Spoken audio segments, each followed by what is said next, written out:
issued at 4:37 p.m. Mountain Daylight Time.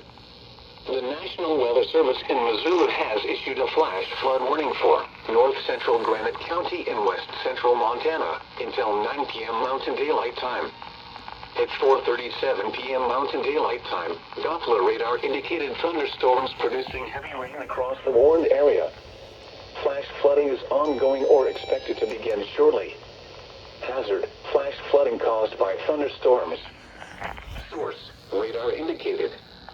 Impact: flash flooding of small creeks and streams, urban areas, highways, streets and underpasses, as well as other poor drainage and low-lying areas.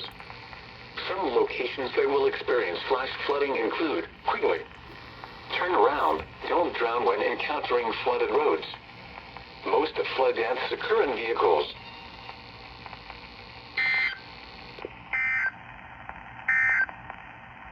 Now for the official national